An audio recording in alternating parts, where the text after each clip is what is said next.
Welcome back, Night Dwellers. Before we begin, make sure you're somewhere quiet, somewhere dark, and somewhere safe. Hit subscribe and let us know where and when you're watching from. The reflection room. It was never meant to be a bedroom. The room at the end of the hall in my grandmother's house was used for storage. A dusty, narrow space with warped floorboards, slanted ceilings, and one tall, full-length mirror bolted to the wall. No one knew who had installed the mirror or why it couldn't be removed, not even my grandmother. "I don't look in it," she once told me, eyes low. Not since I was a girl. When she passed, the house came to me. In her will, she left only one instruction: do not sleep in the reflection room. But I didn't have a choice. My apartment lease had ended, I was out of money, and her house was free. Every other room was torn apart by mold or rot. Only the reflection room was still intact. So I moved in, just for a while. That first night, I stayed away from the mirror.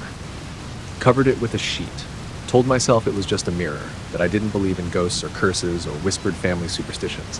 Still, I slept poorly. The air was colder than the rest of the house. Damp, even with no leaks. The dreams came fast, blurry images of things moving just behind me, fingers tapping glass, smiles that didn't stop. I chalked it up to stress. On the second night, the sheet was gone, folded neatly at the foot of my bed.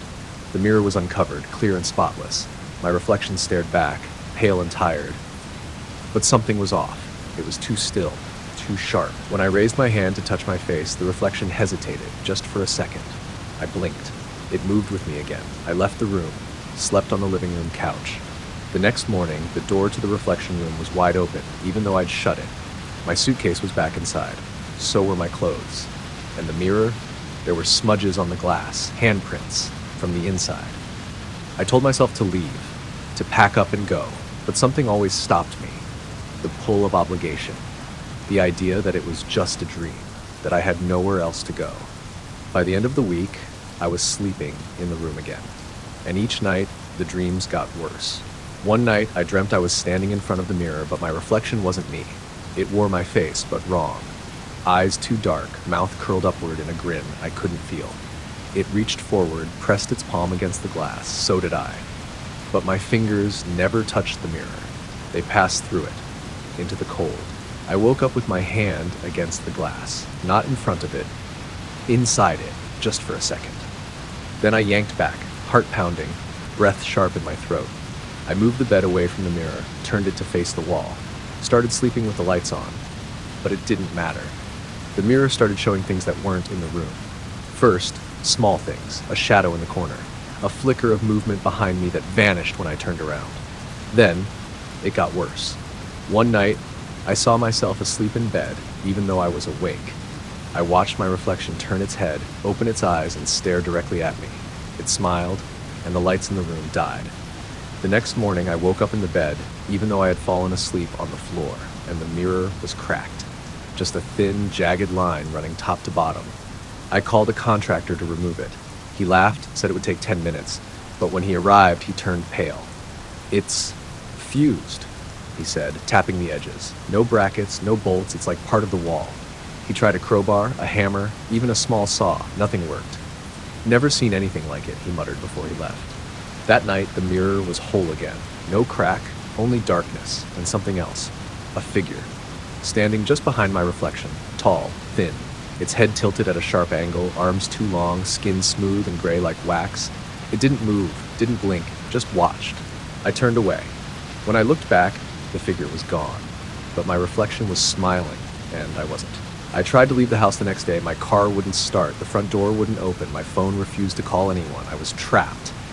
The house had closed itself. By the time night fell, the mirror was pulsing, like it was breathing.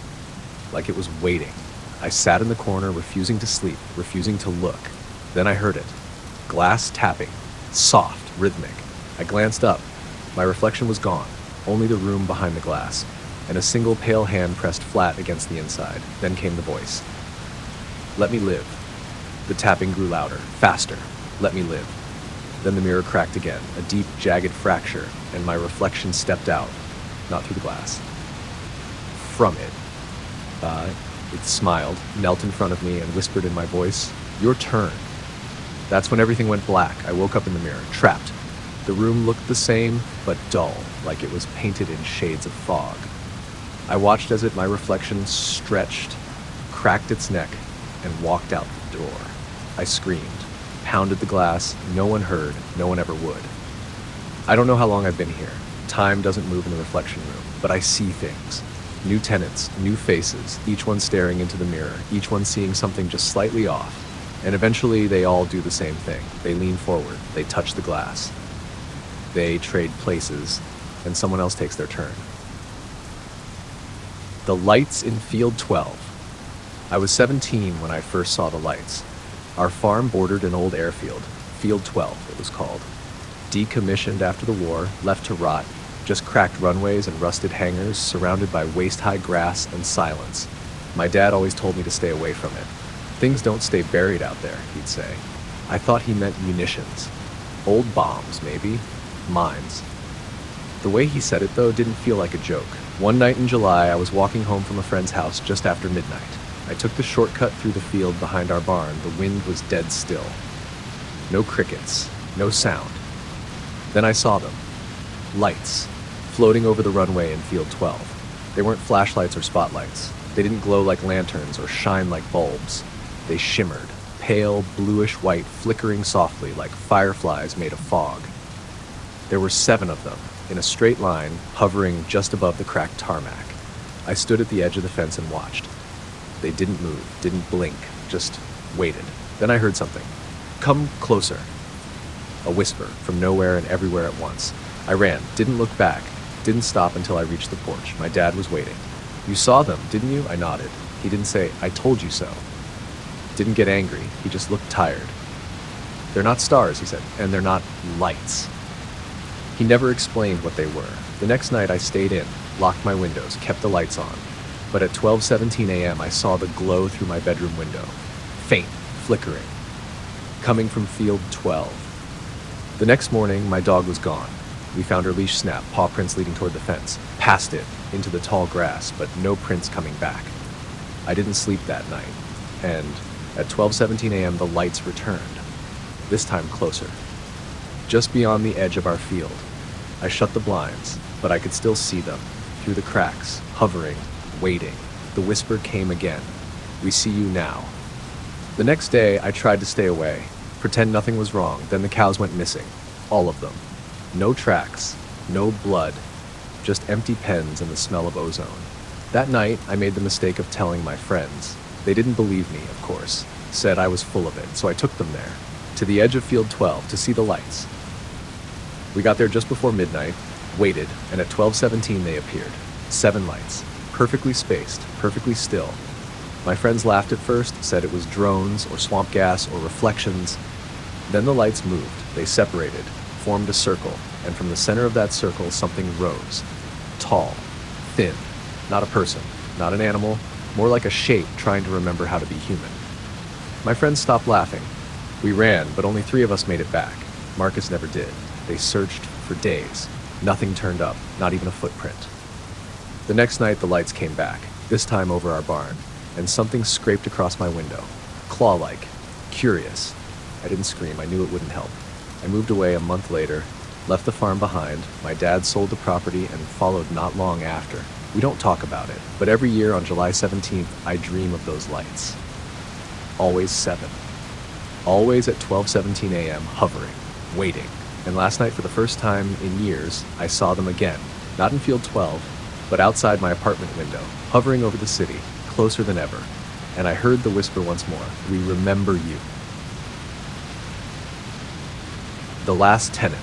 The building at 133 Greystone Lane had been empty for years. 6 floors, 21 units, and not a single one occupied. The property management company listed it as under renovation, but the plowed boards and rusted locks told a different story. So when I saw the ad, 1BR, all utilities included, $400, no background check required, I thought it had to be a scam, but I was broke, desperate, and newly evicted. I called the number anyway. A man answered. His voice was low and dry, like paper being torn in half. You can move in tonight, he said, cash only, no questions. That night, I walked through the fog to 133 Greystone. The street was quiet, too quiet. No cars, no lights in any of the other windows, just a single bulb above the main entrance, flickering like it was about to give up. The man who met me wore a dusty gray suit and smiled without teeth. He handed me a rusted key and gestured to the elevator. "6th floor," he said. "End of the hall. You're the only one here now." He didn't follow me up. The elevator groaned the whole ride, like it hadn't been used in years. The hallway was long, narrow, and dimly lit by a single buzzing fluorescent panel. The wallpaper peeled in long, curling strips. My unit 6D was the last on the left. Inside, the apartment was clean but cold. All the furniture was mismatched and old, like it had been pulled from different decades. The windows were sealed shut with thick caulk. There were no light switches, only lamps. And on the living room wall facing the couch was a mirror. Tall, thin, too large for the space. I didn't think much of it at first. That night I barely slept. The building creaked constantly like it was settling, but it never stopped. The sound moved room to room as if something was dragging itself across the ceiling beams. At 3 a.m. the lamps turned on by themselves, all of them. And the mirror, its surface shimmered, not like glass, more like water. I thought it was a dream, but when I woke up my hands were wet. The next night I unplugged every lamp before bed. Still, at 3:03 a.m., they turned on. I watched from my bed as the mirror rippled, and a shape began to form on the other side. Not a reflection. A figure, tall, slender. It had no face, just smooth skin where features should be. Its hands were long and pale, dragging across the inside of the glass like it wanted to peel it open. I didn't move, didn't breathe. Eventually, the lamps flickered and went out. The mirror went still. I told myself I imagined it, but the next morning there were fingerprints on the inside of the glass. Long, thin, dripping. I tried to leave. I packed my bag and ran downstairs, but the front door was gone. Not locked. Gone. Just more hallway, stretching into shadows I'd never seen before. The man in the gray suit was standing at the end. "You're the last tenant," he said. "What do you mean?" I asked, backing away. He smiled that toothless grin again. "They all leave," he said, "but not through the door." I turned and fled back to my apartment. The hallway behind me was different. Walls bent inward, ceiling too low, like the building was breathing. Inside 6D, the mirror was humming. Low and steady, I smashed it with a chair. The glass cracked but didn't break. It bled. Thick, black liquid seeped from the fracture, oozing down the frame. Behind it, something moved, slow and patient. That night, I didn't sleep. At 3:03, the lamps flared to life, brighter than ever. The mirror cracked fully, spiderweb lines across the surface, and a voice whispered from inside, "Let us out." I screamed. Through every lamp across the room, the lights died. But the mirror stayed lit, from within. Shapes pressed against the inside, dozens of them. Faces with hollow mouths and no eyes, fingers scratching from the other side, etching words into the glass from behind. "Stay with us." I ran into the bathroom, slammed the door, locked it. In the mirror above the sink, my reflection blinked a second too late, then smiled. "You're already home," it whispered. I covered the mirror with a towel, curled up in the tub, waited for the sun. Morning came. The lamps were smashed. The tall mirror was whole again, spotless. My things were neatly packed by the door. But when I opened it, the hallway was gone, just black, not darkness, void. And in that black stood the man in the gray suit. "You've been chosen," he said. "You broke the mirror. That's how it gets in." I didn't mean to. He held up a finger. "No one ever does." The blackness behind him began to move. Shapes in the dark, all headless or mouthless or twisted backward. They reached toward me. I slammed the door. It vanished. Now I'm writing this by lamplight, the only way to keep them still. Every night at 3:03 a.m. the mirror ripples again, and each time the figures press closer, smiling, waiting. Because this building doesn't want tenants. It wants reflections.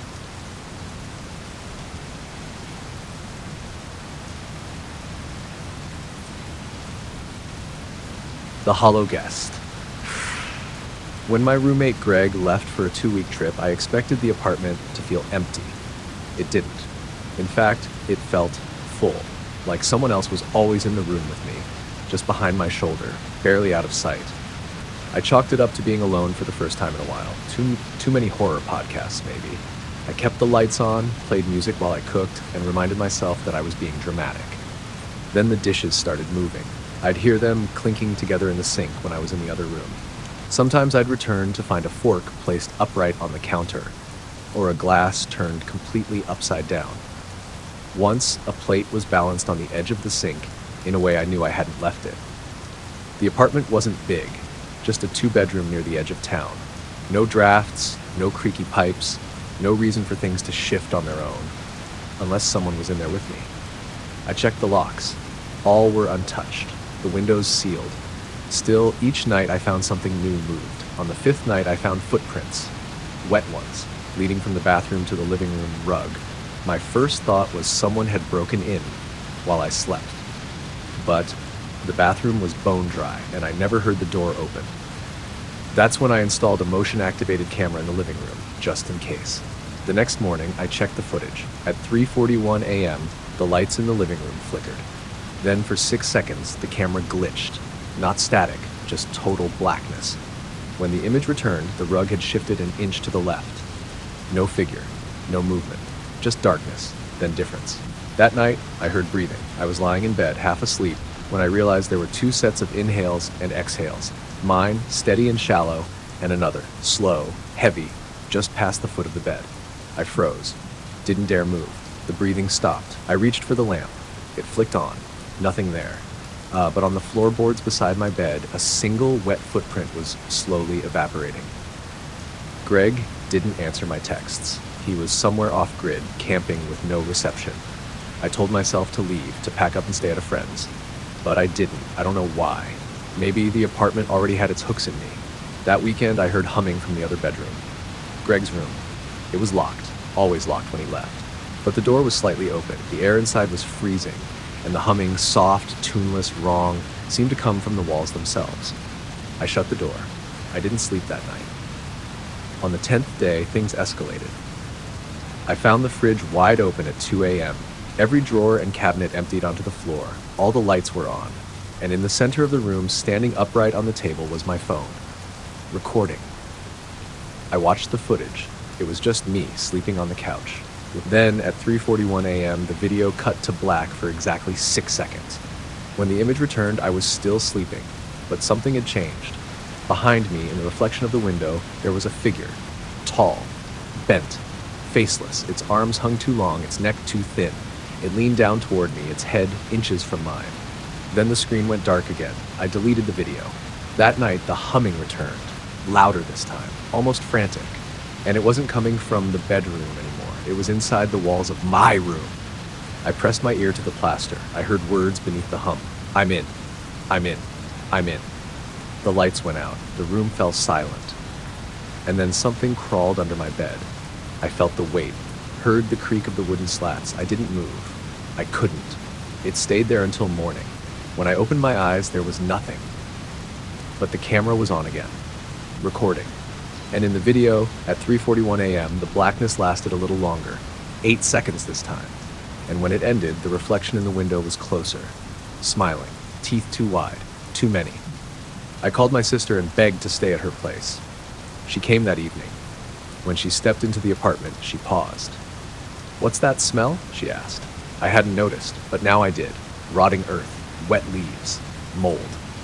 She helped me pack, but when I went to grab my phone from the coffee table, there was a new video. It had recorded while we were gone.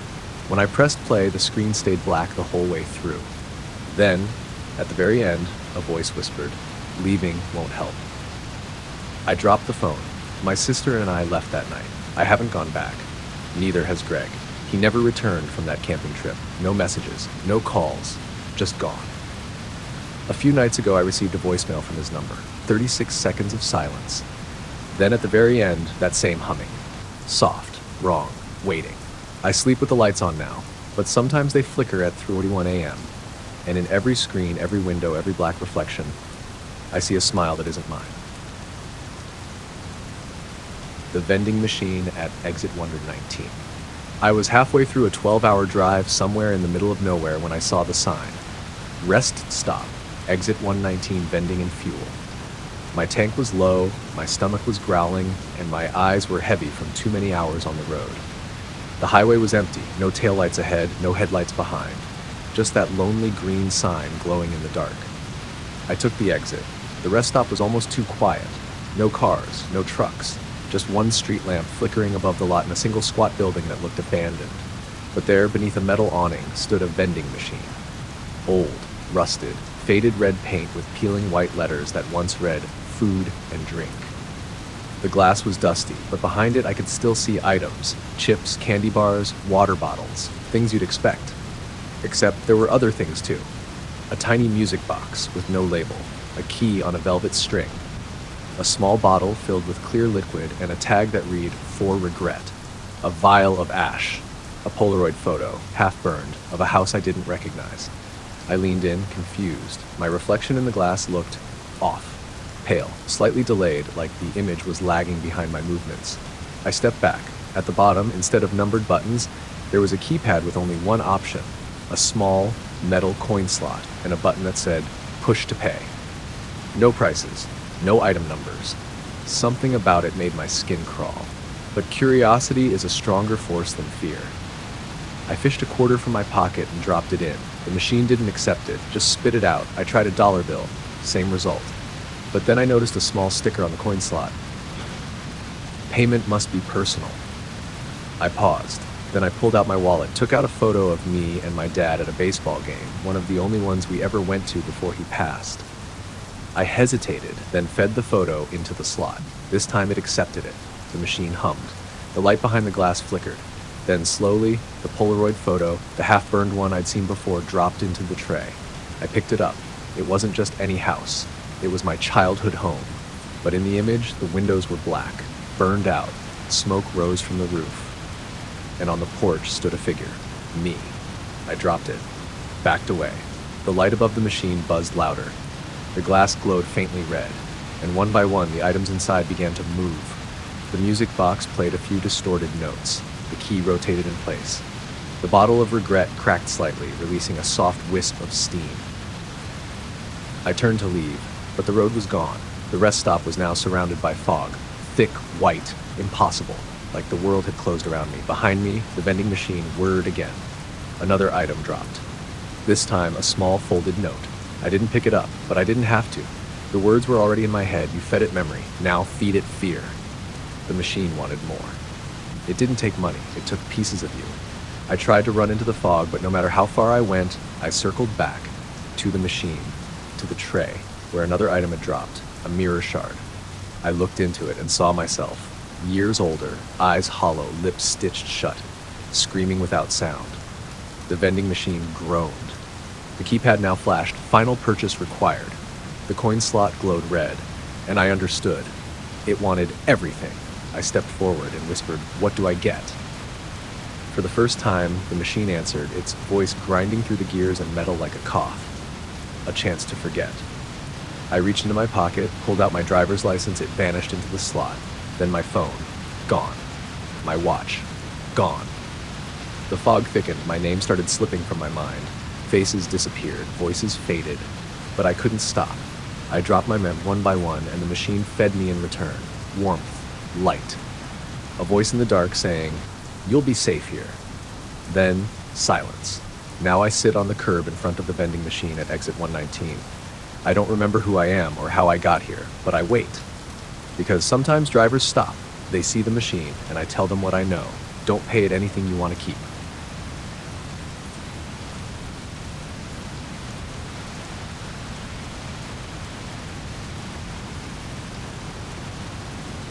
He always waved. When I moved into apartment 3B, I noticed him the first night, the man across the street, top floor, window directly facing mine. He stood there in the dark, not moving, just a silhouette behind the curtain. And then, just before I turned off my light, he lifted his hand and waved. At first I waved back, awkwardly. Maybe it was a neighbor being polite, maybe he thought he recognized me, harmless. But it kept happening. Every night, always the same window. Always after sunset, just a slow, deliberate wave. I never saw his face, just his shape. Thin, tall, always in the same position. He never turned on a light. After a week, I stopped waving back. That night, the wave lasted longer. He didn't lower his hand until I turned off my lamp. I started closing the blinds, but even with them shut, I felt it, that tingle on the back of your neck when someone's watching. One night, curiosity got the better of me. I left the blinds open a sliver. At exactly 10:01 p.m., he appeared again. This time, he pressed something against the window, a piece of paper.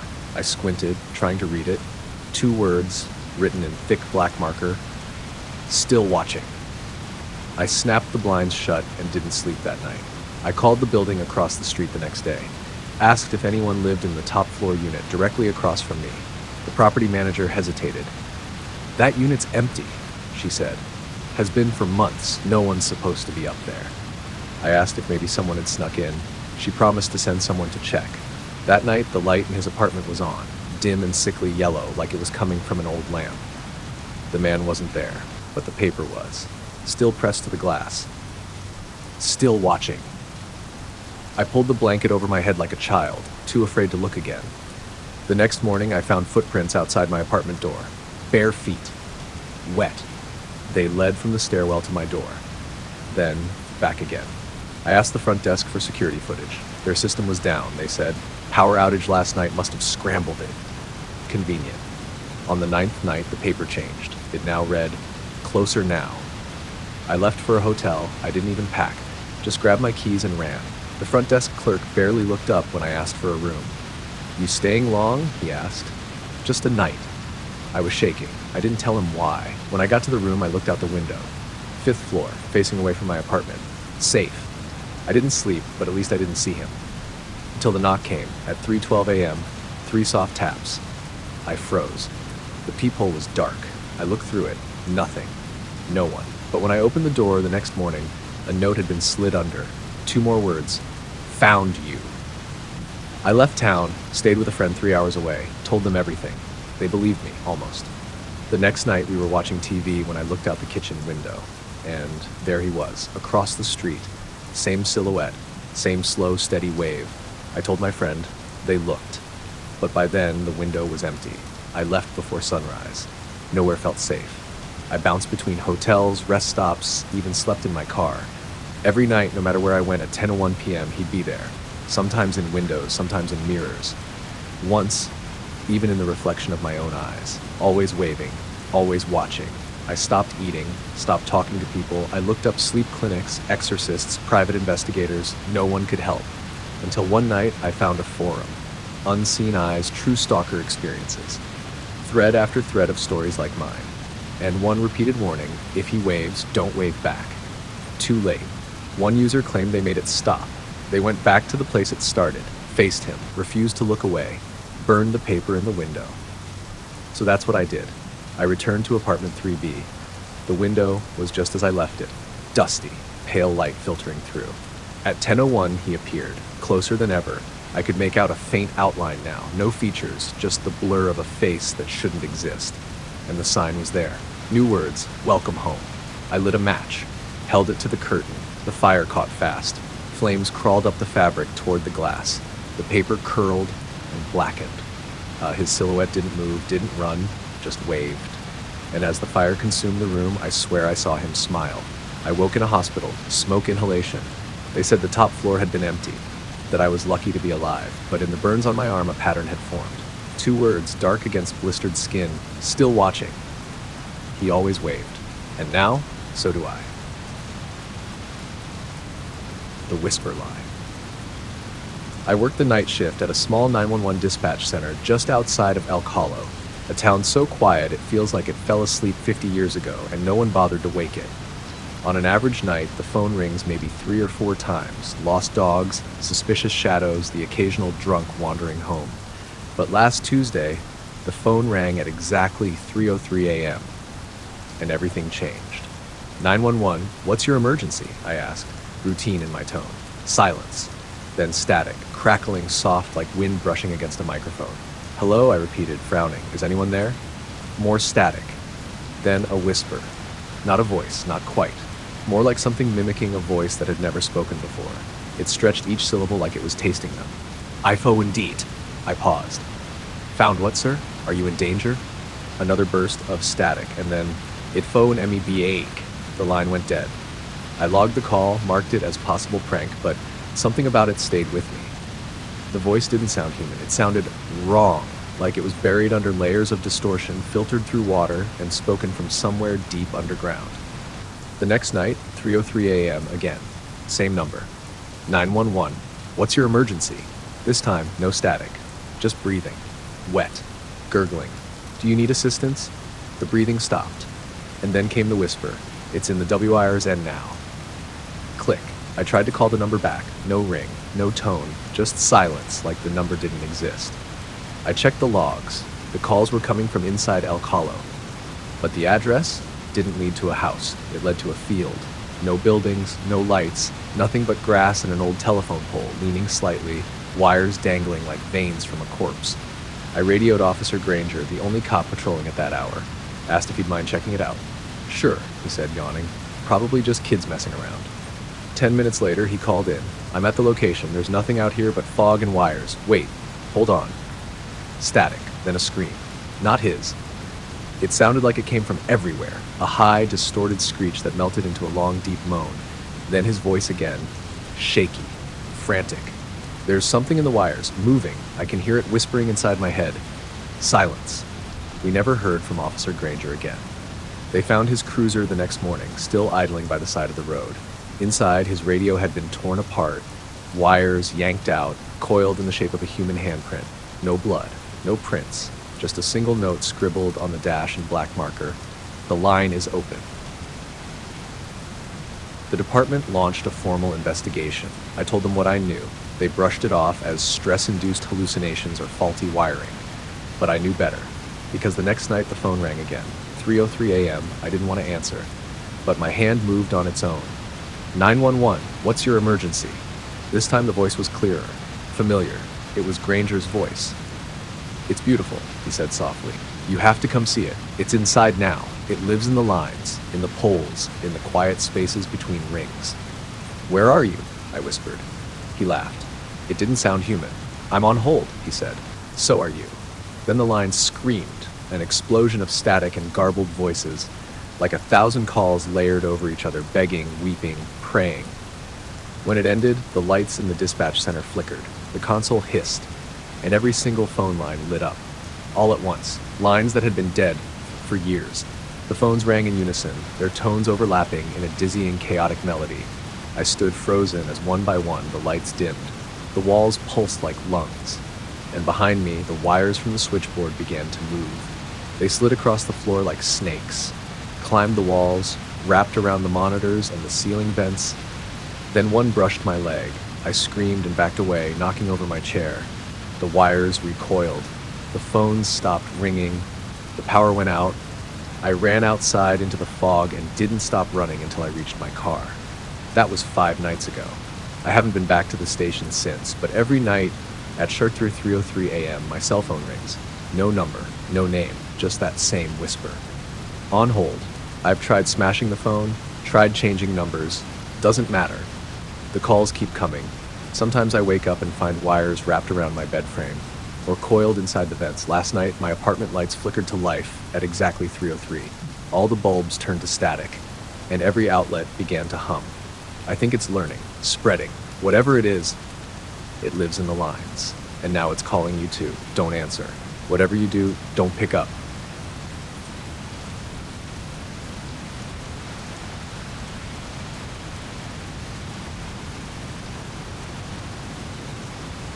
The Wrongway Woods. They told us not to take the shortcut.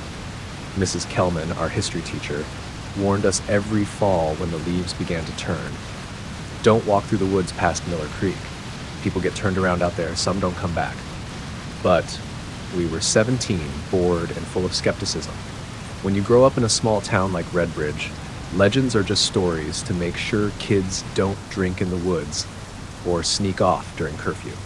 So when Kevin suggested we take the trail behind the creek on our way to the bonfire, I didn't think twice. There were 4 of us, me, Kevin, Julia, and Mikey. We brought flashlights, a speaker, and a 6-pack we promised not to drink until we got there. We crossed Miller Creek just before dusk. The bridge was rotten and half sunk, boards slick with algae. On the other side, the trees got dense fast.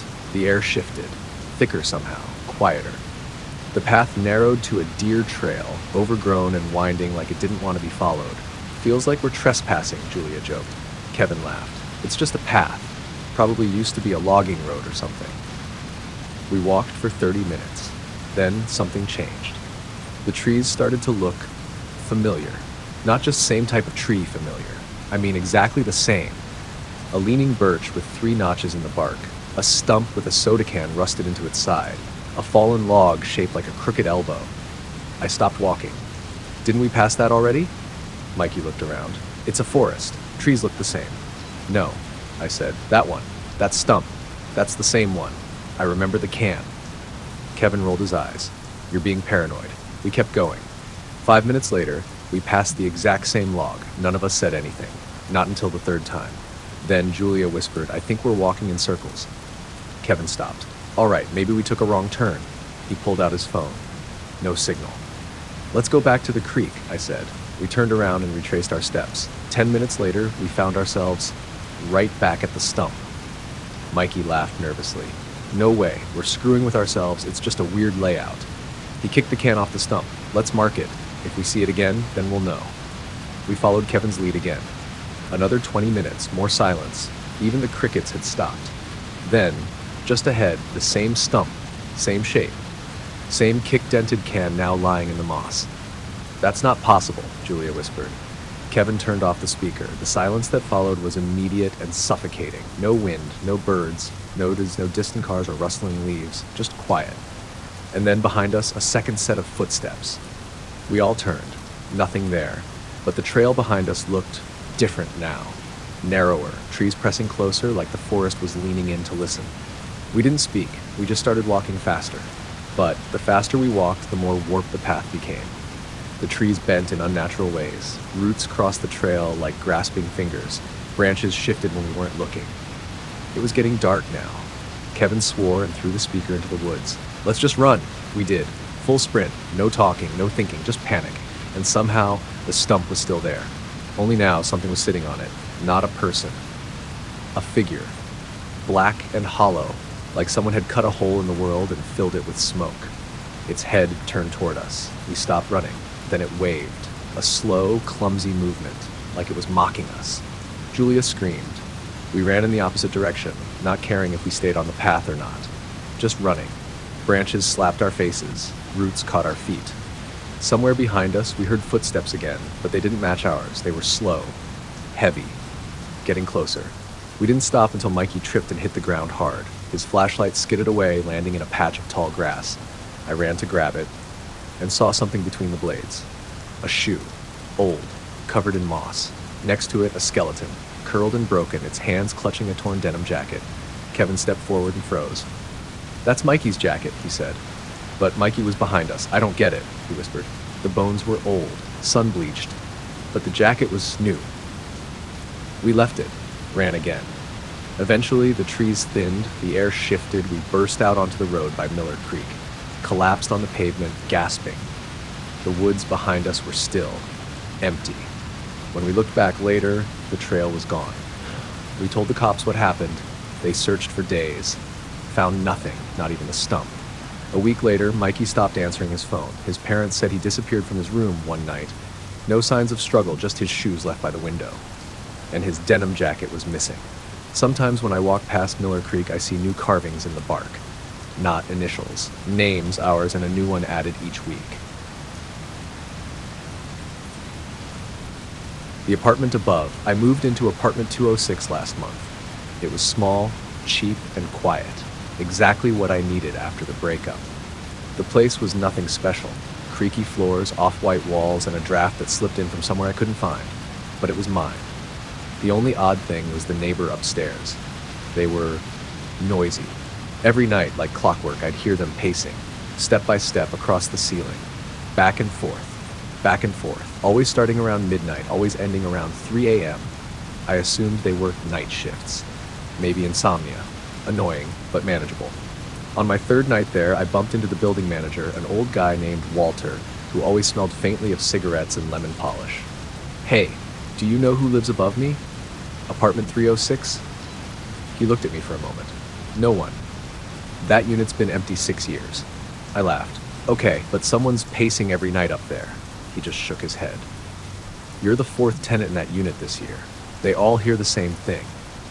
I pressed him, but he wouldn't say more. Just gave me a sad little nod and walked away.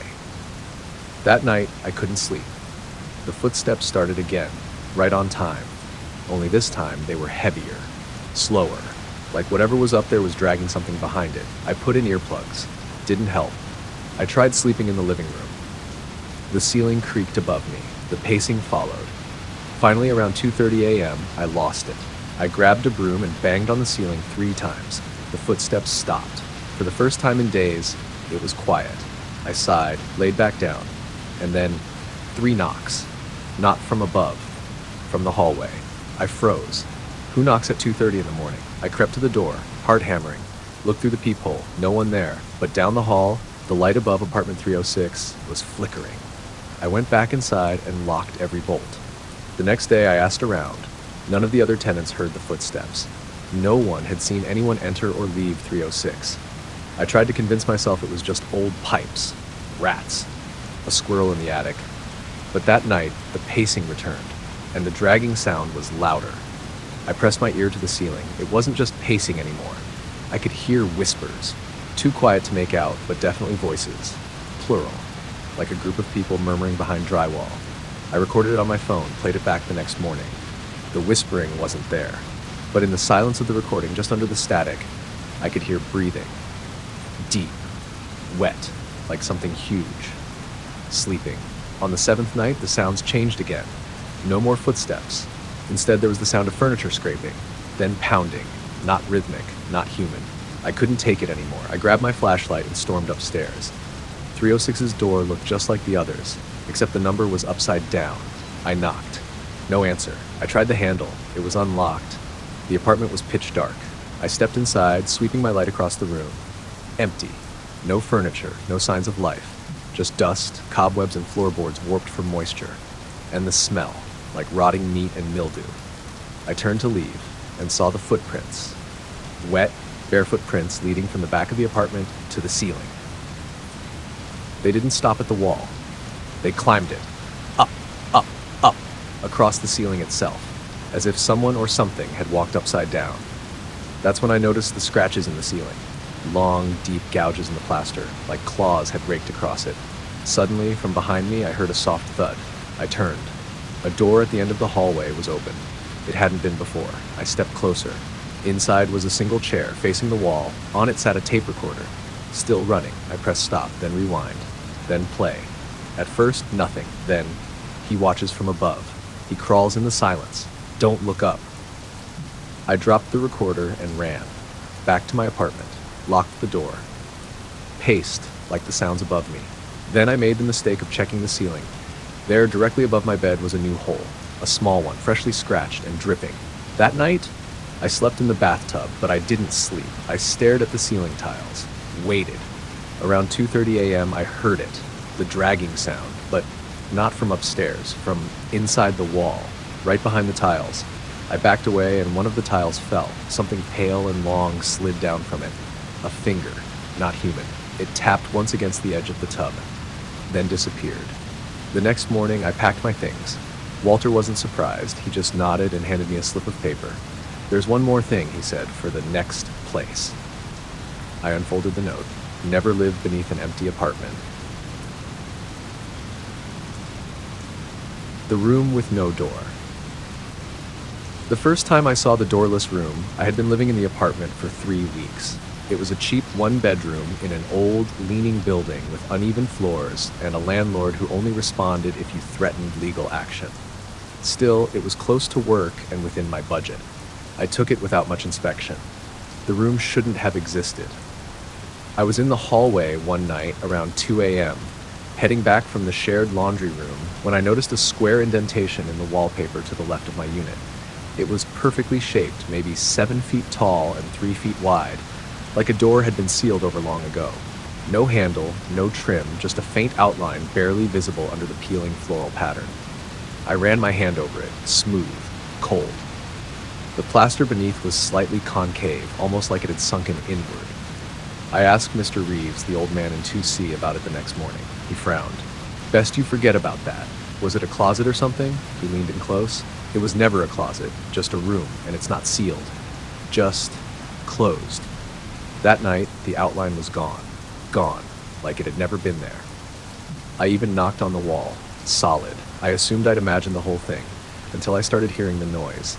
It was faint at first, a scratching like something dragging its nails down the inside of a wall. Always around 3:11 a.m. Always for exactly 7 minutes. I recorded it, played it back. On the tape, the scratching was joined by something else, a whisper. Not words, just breath. Close. Hungry. I brought it up to the landlord, Barry. He didn't even blink. There's no room there. You're probably just hearing rats. Through concrete? Big rats, he said, and shut the office door. I should have let it go, but that whisper, it got louder every night. And then I saw the outline again. Exactly where it had been before. Only this time, it wasn't just an outline. The wallpaper had peeled back, revealing wood, old, splintered wood, painted red, and in the center of it, an iron ring where a doorknob should be. Something about it made my skin crawl. I didn't touch it. I didn't want to, but I couldn't stop staring. That night, I dreamed I was inside the room. It was pitch black, but I could hear things moving around me, breathing, shuffling, whispering.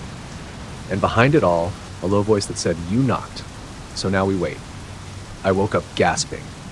My knuckles were bleeding from knocking on the inside of my own closet door. I kept the lights on after that. 3 nights later, the red door was open. Just a crack. Darkness pulsed behind it like a held breath. I stood frozen in the hallway, laundry basket clutched to my chest, too scared to breathe. Then it closed. No sound, just a quiet click, like something had retreated for now. I didn't sleep. Didn't leave my apartment for 2 days. When I worked up the courage to look again, the door was gone. Not sealed, not shut, just gone. I started drinking more after that. Didn't help. I moved my bed to the opposite side of the apartment, as far from that wall as possible. It didn't matter. At 3:11 a.m., the whisper came back, this time from inside my room. I lay there, frozen, as the whispering circled my bed, slow, deliberate, a sound like someone dragging their tongue across the floorboards. The air turned icy.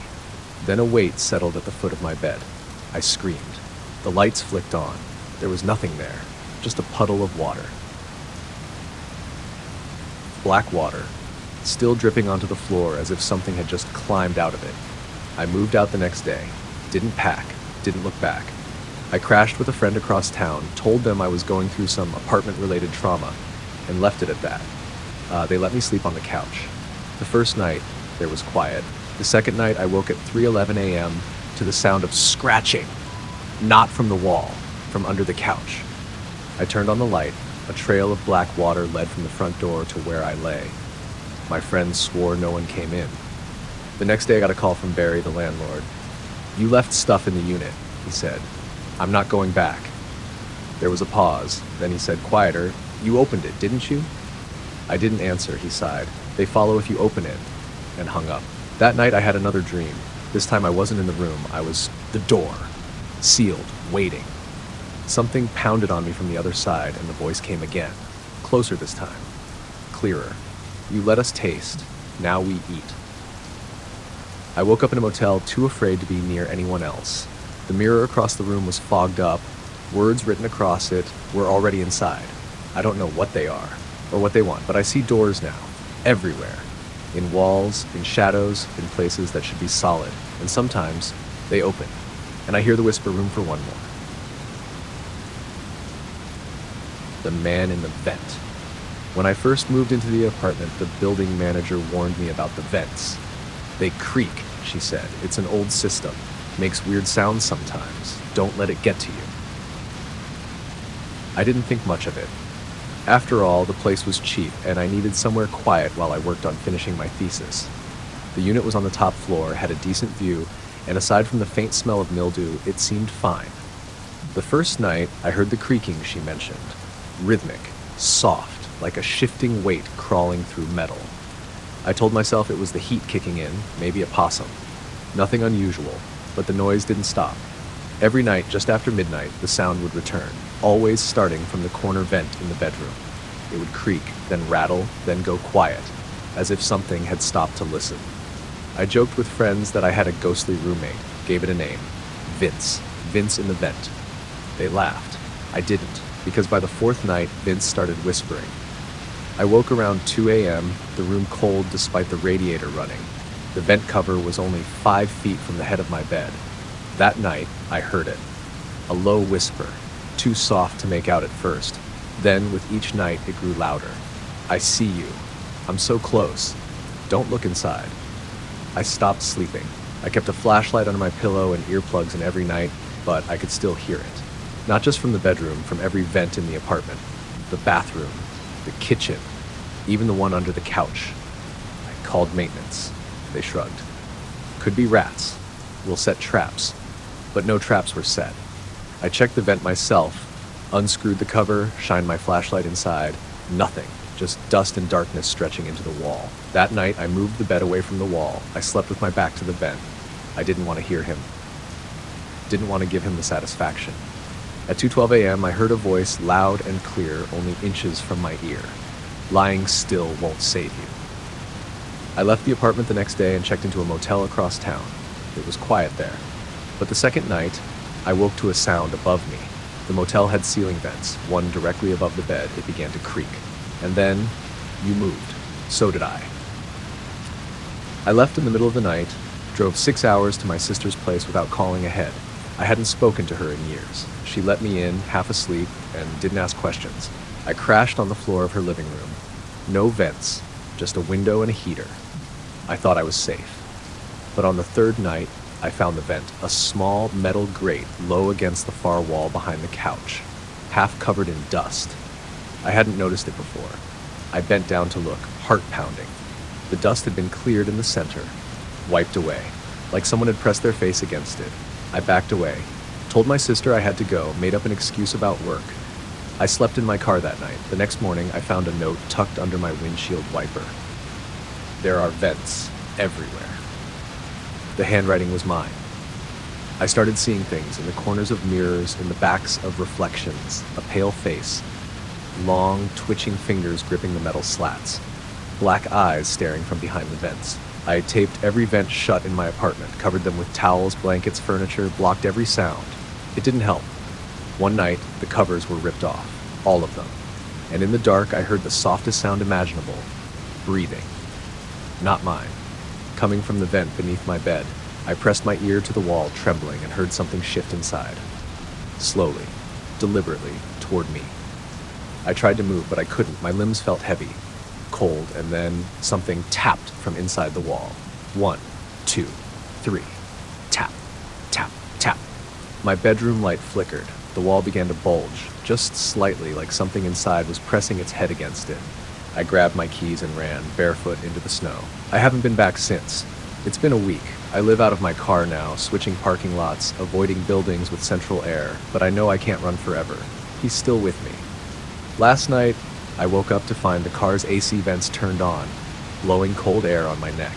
Even though the engine was off, even though I'd torn out the fuse, I looked into the vent and something blinked back. He's not in the building anymore. He's in the vents themselves. Everywhere. In the walls, in the ducts, in the air around us.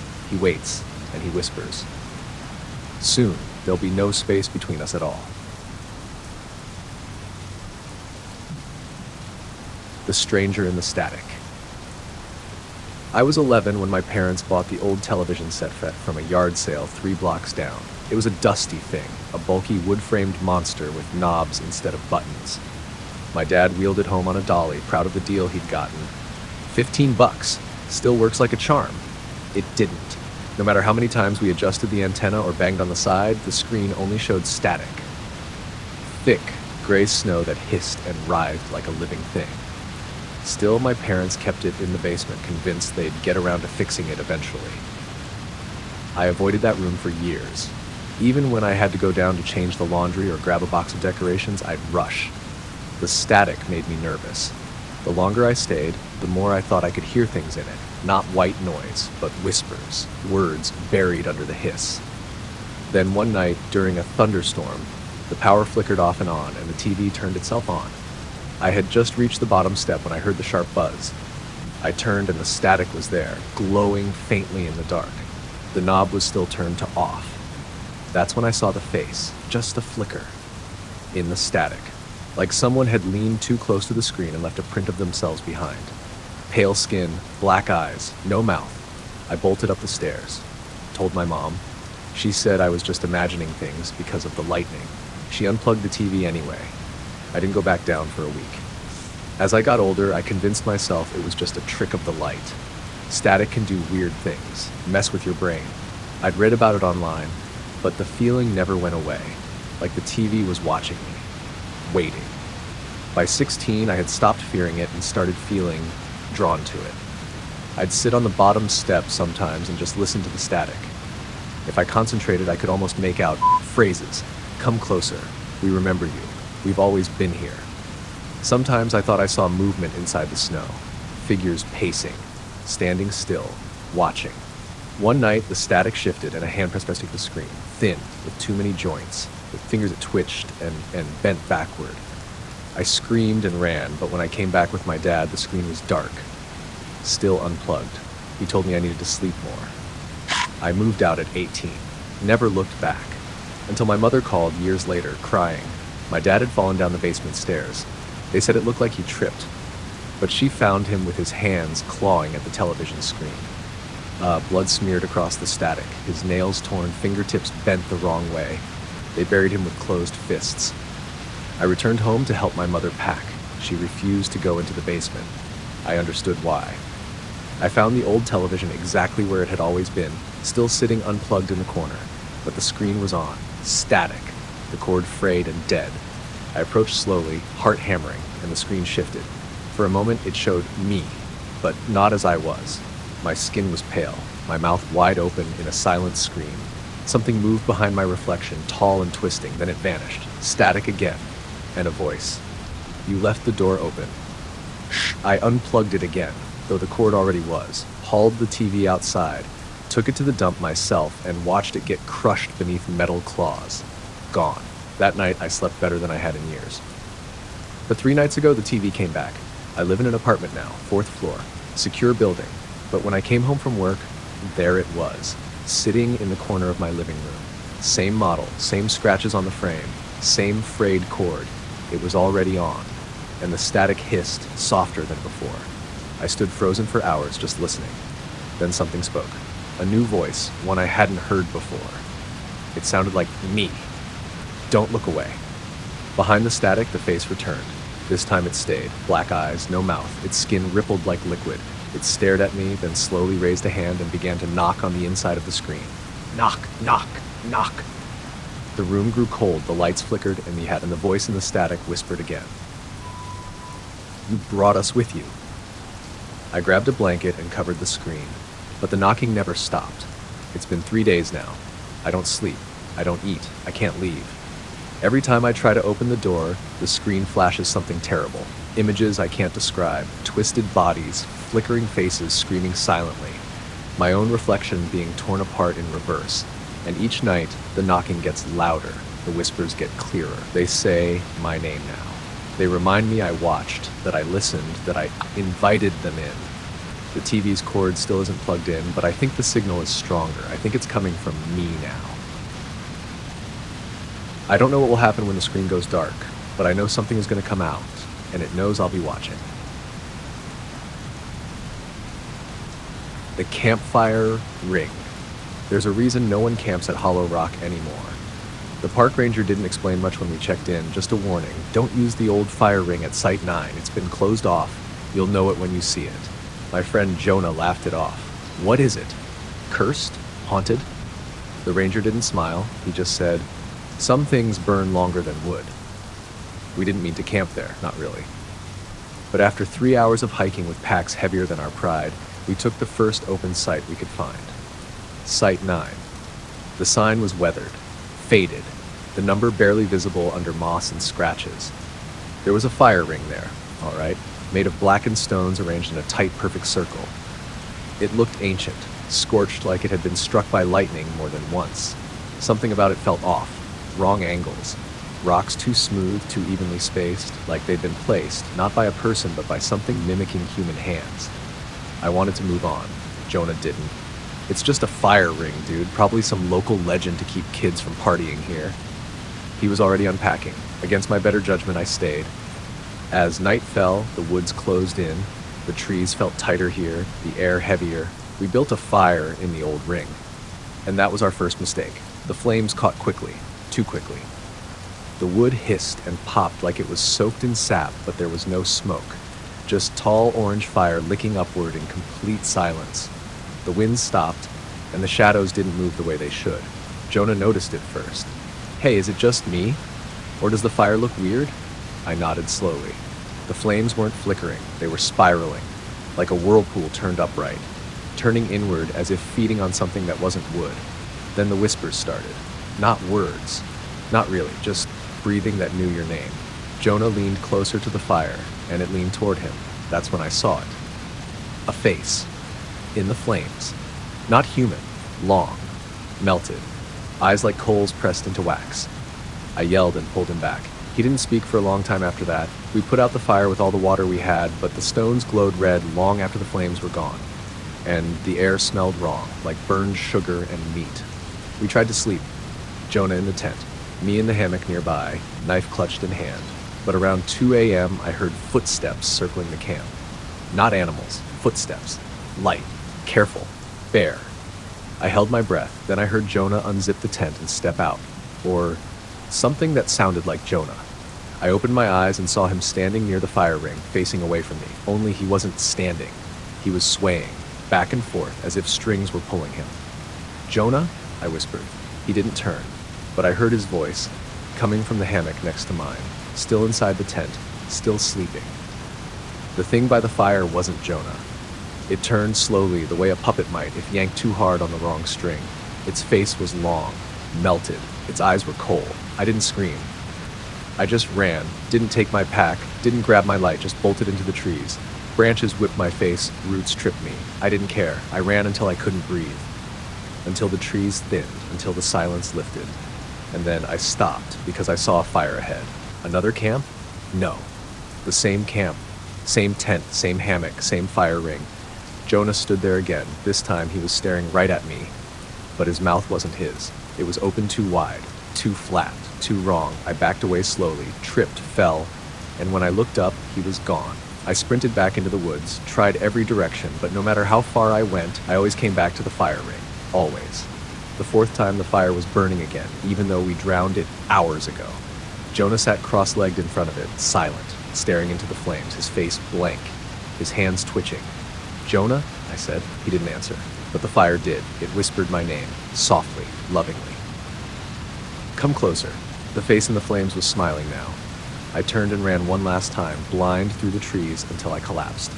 I must have passed out. The sun woke me. Morning light, real and clean, birds chirping. I was lying near the ranger's cabin, scraped and cold. They found Jonah 2 days later, or what was left of him. His body was in the fire ring, sitting upright, eyes gone, mouth stretched, like it had been opened from within. The stones around the ring were glowing faintly. They closed the park that fall. No explanation. Just a warning posted online. All campgrounds temporarily closed. Do not enter the forest. Do not approach campfires. I moved 3 states away, haven't camped since, but sometimes at night I smell burning sugar, and I see a flicker out my window. A campfire, spiraling, waiting. And behind the flame, a face I know is mine. The campfire ring. There's a reason no one camps at Hollow Rock anymore. The park ranger didn't explain much when we checked in, just a warning. Don't use the old fire ring at Site 9. It's been closed off. You'll know it when you see it. My friend Jonah laughed it off. What is it? Cursed? Haunted? The ranger didn't smile. He just said, "Some things burn longer than wood." We didn't mean to camp there, not really. But after 3 hours of hiking with packs heavier than our pride, we took the first open site we could find. Site 9. The sign was weathered, faded, the number barely visible under moss and scratches. There was a fire ring there, all right, made of blackened stones arranged in a tight, perfect circle. It looked ancient, scorched like it had been struck by lightning more than once. Something about it felt off, wrong angles. Rocks too smooth, too evenly spaced, like they'd been placed, not by a person, but by something mimicking human hands. I wanted to move on. Jonah didn't. "It's just a fire ring, dude. Probably some local legend to keep kids from partying here." He was already unpacking. Against my better judgment, I stayed. As night fell, the woods closed in. The trees felt tighter here, the air heavier. We built a fire in the old ring. And that was our first mistake. The flames caught quickly, too quickly. The wood hissed and popped like it was soaked in sap, but there was no smoke. Just tall orange fire licking upward in complete silence. The wind stopped, and the shadows didn't move the way they should. Jonah noticed it first. "Hey, is it just me? Or does the fire look weird?" I nodded slowly. The flames weren't flickering, they were spiraling, like a whirlpool turned upright, turning inward as if feeding on something that wasn't wood. Then the whispers started. Not words. Not really, just breathing that knew your name. Jonah leaned closer to the fire, and it leaned toward him. That's when I saw it. A face. In the flames. Not human. Long. Melted. Eyes like coals pressed into wax. I yelled and pulled him back. He didn't speak for a long time after that. We put out the fire with all the water we had, but the stones glowed red long after the flames were gone. And the air smelled wrong, like burned sugar and meat. We tried to sleep. Jonah in the tent, me in the hammock nearby, knife clutched in hand. But around 2 a.m., I heard footsteps circling the camp. Not animals, footsteps. Light, careful, bare. I held my breath, then I heard Jonah unzip the tent and step out. Or something that sounded like Jonah. I opened my eyes and saw him standing near the fire ring, facing away from me. Only he wasn't standing. He was swaying, back and forth, as if strings were pulling him. "Jonah?" I whispered. He didn't turn, but I heard his voice, coming from the hammock next to mine, still inside the tent, still sleeping. The thing by the fire wasn't Jonah. It turned slowly, the way a puppet might if yanked too hard on the wrong string. Its face was long, melted. Its eyes were cold. I didn't scream. I just ran, didn't take my pack, didn't grab my light, just bolted into the trees. Branches whipped my face, roots tripped me. I didn't care. I ran until I couldn't breathe. Until the trees thinned, until the silence lifted. And then I stopped because I saw a fire ahead. Another camp? No. The same camp. Same tent, same hammock, same fire ring. Jonah stood there again. This time he was staring right at me. But his mouth wasn't his. It was open too wide, too flat, too wrong. I backed away slowly, tripped, fell, and when I looked up, he was gone. I sprinted back into the woods, tried every direction, but no matter how far I went, I always came back to the fire ring. Always. The fourth time the fire was burning again, even though we drowned it hours ago. Jonah sat cross-legged in front of it, silent, staring into the flames, his face blank, his hands twitching. "Jonah?" I said. He didn't answer. But the fire did. It whispered my name, softly, lovingly. "Come closer." The face in the flames was smiling now. I turned and ran one last time, blind through the trees until I collapsed. I must have passed out. The sun woke me. Morning light, real and clean, birds chirping. I was lying near the ranger's cabin, scraped and cold. They found Jonah 2 days later, or what was left of him. His body was in the fire ring, sitting upright, eyes gone, mouth stretched, like it had been opened from within. The stones around the ring were glowing faintly. They closed the park that fall. No explanation. Just a warning posted online. All campgrounds temporarily closed. Do not enter the forest. Do not approach campfires. I moved 3 states away, haven't camped since, but sometimes at night I smell burning sugar, and I see a flicker out my window. A campfire, spiraling, waiting. And behind the flame, a face I know is mine. The last bus. It was nearly midnight when I stumbled onto the last bus out of the city. Rain soaked through my jacket and pooled in my boots. The streetlights flickered behind me as I climbed the steps and dropped a few crumpled bills into the fare box. The driver didn't look at me. He just nodded once, slow, deliberate, and pulled the lever. The doors hissed shut behind me like a held breath. The bus was empty. I took a seat near the middle, water dripping from my sleeves, and exhaled. My phone was dead. My charger was in my backpack, which I'd forgotten back at the library. I didn't care. I just needed to get home. Outside, the city blurred past in streaks of wet neon. Street signs warped in the glow. Buildings slouched into one another. The rain came down harder. The driver didn't take the usual route. I didn't notice it at first. The turns were smooth, seamless, but the landmarks were wrong. No convenience stores, no traffic, no gas stations, just black streets and older buildings like relics from another time. Brick facades with shuttered windows, lamp posts with dim, flickering bulbs. I stood and walked toward the front. "Hey," I said, "are we going the right way?" The driver didn't answer. He didn't blink, didn't even look in the mirror. His face looked pale in the dashboard lights, waxy, too still. I turned back to my seat and sat down fast. That's when I realized something else. The bus made no sound, no engine hum, no squeaking brakes, no tires over puddles, just silence, the kind that presses against your ears like you're underwater. Then the lights flickered, once, twice. And when they came back on, I wasn't alone. Someone sat in the back row. A woman in an old gray coat, head lowered, long black hair covering her face. I hadn't heard her get on. I watched her in the mirror. She didn't move. But with every mile, she was sitting closer, 4 rows away, then 3, then 2. I tried to speak, to ask her if she was okay, but my voice caught in my throat. I turned around. The seat behind me was empty. The lights flickered again. This time I saw more people, dozens, each one sitting perfectly still, staring forward. Their faces pale, blank. Their clothes soaked, as if they'd all come in from the same storm. Some wore coats from the 1950s, some wore blood-stained hospital gowns. One man held a shattered pair of glasses in his lap, another clutched a broken steering wheel. My heart raced. I pressed the stop button. Nothing happened. The sign at the front didn't change. I walked to the driver again, stumbling past passengers who didn't breathe. "Stop the bus!" I shouted. His eyes shifted toward me, just for a second. They were glassy, like a doll's. Then they rolled up into his skull, and the bus lurched forward, faster now. The windows darkened. Outside, the city was gone. Just woods now, endless and twisted. The trees leaned toward us, branches scraping the glass like fingernails. I ran to the doors and tried to pry them open, locked tight. The woman in gray was now 2 rows away again, closer than before, and her head was starting to rise. I backed up, breath catching in my chest. That's when I noticed the writing, etched into the window beside me, scratched by fingernails, over and over, in hundreds of tiny letters. "Don't get off, don't get off, don't get off." I looked outside and saw a figure in the woods, running alongside the bus. No, not running.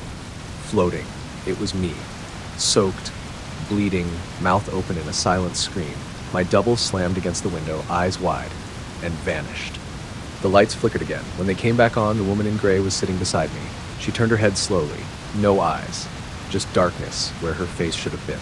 She opened her mouth, and I heard every scream I'd ever buried.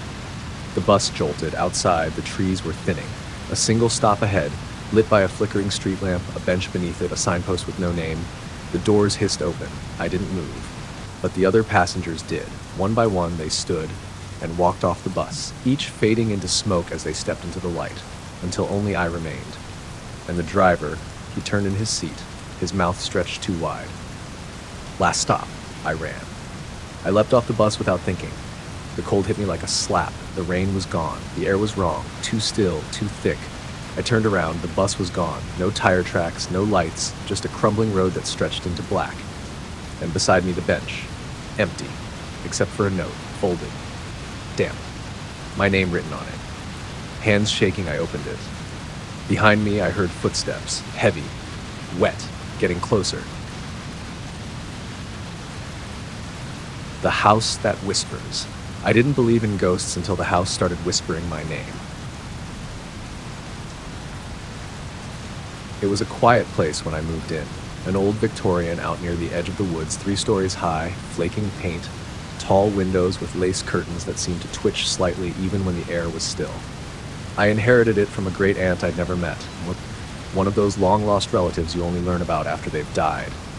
The lawyer called it a charming fixer-upper. It was mostly empty when I arrived, just dusty furniture covered in sheets and the kind of silence that feels thick. I picked the bedroom on the 2nd floor and spent the first few days unpacking, cleaning, getting used to the creaks and groans of a house that had settled in on itself long ago. It began with voices at night, faint, like distant conversations in the walls. Sometimes I'd wake up thinking the TV was on downstairs, only to find nothing but the cold hum of an unplugged living room. The whispers came next. They weren't words at first, just sounds like breath against wood, a hush-hush like wind through teeth. But they came closer each night. One evening around 3 a.m., I heard my name, soft, drawn out. I sat up in bed, heart hammering, eyes wide. The voice had come from just outside the bedroom door, but when I opened it, the hallway was empty. I tried to tell myself it was a dream, sleep paralysis, the old house settling, maybe even a neighbor calling their dog in the distance. But it happened again the next night, and the next. Sometimes the whispers came from under the bed, or from the air vent above the dresser, or from the crack behind the wardrobe that led to the space between walls, always whispering my name, always in the dark. I stopped sleeping. I walked the house by candlelight, checking doors and windows. I spoke aloud to nothing, asked questions I didn't want answered. Then the cold spots began. Whole rooms would drop to freezing in minutes, my breath hanging in front of me even though the thermostat was set high. I'd feel something brush past my legs, a tug at my sleeve, the smell of roses and dirt. One morning, I found muddy footprints leading from the back door to the stairs. Small footprints, bare, child-sized. But I hadn't opened the door in days. I checked the locks, barricaded the windows, slept with the light on. The house didn't care. It kept whispering. Until one night it stopped. The silence was worse. It was heavy, pressing, like the house was holding its breath. I thought maybe it was over. Then I found the attic door open. It had always been stuck shut, swollen in the frame, impossible to budge, but now it swung freely, a cold draft pouring down the stairs. I climbed slowly, flashlight trembling in my hand. The attic was empty, except for a single mirror against the far wall. Tall, oval-shaped, carved from dark wood. Not dusty like everything else. It was clean, polished, too clean. I approached it, breath fogging the air, and when I looked inside, I didn't see myself. I saw a little girl in a white dress, standing behind me. I turned, heart slamming into my ribs. No one. I looked back into the mirror. She was closer now. Her face was pale, wet, her eyes wide and glassy, her mouth opened, but no sound came out. Then she raised her hand and pointed, down. Back into the house. I ran. Didn't look back. Didn't sleep. The next day I found her name in the town archives, Lillian Crow. Died in the house in 1904, 8 years old, drowned in the upstairs bathtub. Her body was found by her mother, who, according to one brittle newspaper clipping, claimed the house had called her back too late. No one believed her. They locked her away in a sanitarium. She died 2 months later. I couldn't stay. I packed everything in a single night and fled before dawn. But even now, miles away in a new apartment with bright lights and no history, I still hear it sometimes, soft, in the dark, in the vents, in the walls. A whisper. I think the house found a way to follow me, or maybe I never left. Shh, the static room. When I inherited my grandfather's house, I expected dust, creaky floors, and the suffocating smell of old books. What I didn't expect was the room full of static. It was a small house, tucked into a forgotten corner of rural Maine. Gray shingles, overgrown hedges, and windows that never seemed to reflect sunlight the way they should. I hadn't been there since I was 10, back when Grandpa used to mutter about things he saw behind the flicker. We all thought it was just dementia. I moved in to sort through his belongings and maybe sell the place. The first few days were uneventful, aside from the cold. The house never warmed up, no matter how high I turned the heat. The lights buzzed with a faint hum, like old CRT televisions. I chalked it up to bad wiring. It was the third night when I found the door. Not a front door, not a closet, just a narrow wooden door at the end of a hallway I didn't remember being there. I could have sworn the hallway ended at the old linen cabinet, but now it stretched a few feet farther, just enough space for that odd little door. No knob, just a thin brass pull. I opened it. The room beyond wasn't a room at all. It was a box. No windows, no furniture. Every inch of the walls was covered in televisions, old ones, boxy, flickering, static crawling across each screen. Hundreds of them stacked floor to ceiling, some humming, some popping with bursts of white light. The only illumination in the room came from their flickering glow. I should have shut the door and walked away. Instead, I stepped inside. The second my foot crossed the threshold, the door slammed behind me. The temperature dropped instantly. My breath turned to fog. I turned, tried the door. It was gone. Not locked. Gone. Just more walls, more televisions. I turned back. All the screens changed at once, no longer static. Now each screen showed me, standing there, trapped, dozens of angles, some impossible, like one from above the ceiling, one from behind my eyeballs, one from inside my throat. And then the whispering started. Not from the speakers, but from the air itself. A low, wet hiss that sounded like something trying to speak through radio snow. Welcome back. The lights dimmed. On every screen, my reflection began to move, but I didn't. The other me smiled, tilted its head, and blinked out of sync. One by one, the reflections started doing different things. One reached forward, fingers pressing against the inside of the glass. One opened its mouth and screamed, but no sound came out. One simply turned away and pointed at something behind me. I didn't want to look, but I did. There was a figure standing in the center of the room, tall, thin, wrapped in something that shimmered and hissed like television snow. Its face was a blur, constantly shifting. One moment my grandfather, then my own face, then something else entirely. Hollow eyes, a mouth stitched shut with static lines. The televisions began to screech, white noise so loud it drove me to my knees, and then everything went black. I woke up in the hallway, back in the house. Daylight poured in through the windows. The door was gone. I searched every wall, every corner. Nothing. No hallway extension. No static room. I thought maybe it had been a dream. A night terror brought on by stress and grief. Until I turned on the television in the living room. It showed static for a moment, then a flicker of me in the room, screaming, then black.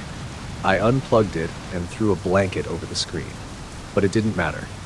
Every electronic screen I touched after that, my phone, my laptop, the GPS in my car, would flicker once, then show me a glimpse of that room, or that figure, or myself, distorted and whispering things I didn't understand.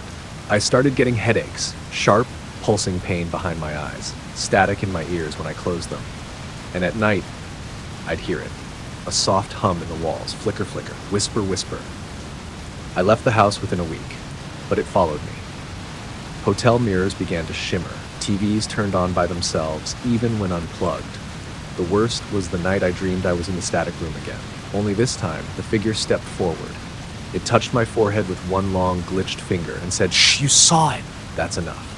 I woke up with blood on my pillow, from my ears. Doctors found nothing wrong. No tumors, no seizures, no brain abnormalities. They gave me sedatives, antipsychotics, sleep aids. None worked. I stopped sleeping altogether. The last time I turned on the TV, it didn't show me the room. It showed you. Reading this, sitting wherever you are, lit by whatever screen you're using. And behind you, just for a second, something moved. Something tall, wrapped in flickering light. I'm sorry, I didn't mean to bring it with me, but once you've seen it, it sees you too. Whispers from the cabin. It was supposed to be a quiet weekend. Just me, the trees, and the old family cabin that had sat untouched since my uncle died last winter. I hadn't been up there since I was a kid, but something about the silence of the woods always felt like home, until it didn't. I arrived just before dusk, the sky heavy with clouds and the pine needles wet under my boots. The cabin sat where it always had, tucked deep in the trees, far enough off the trail that no one stumbled on it by accident. The wood was dark, damp. The porch slumped to one side like a tired old man. Moss clung to the roof. The door creaked open on its own before I could unlock it. I should have taken that as a warning. Inside, the air was stale and thick with the smell of mildew and old wood. Dust coated every surface, and the fireplace was full of long dead ashes. The windows were shut tight, but the curtains moved as if a breeze was passing through. Still, I unpacked, lit a fire, and told myself the unease was just in my head. By nightfall, the forest outside had gone completely silent. Not quiet, silent, no crickets, no wind, not even the groan of tree branches rubbing together. It was like the woods were holding their breath. I chalked it up to nerves and poured myself a drink.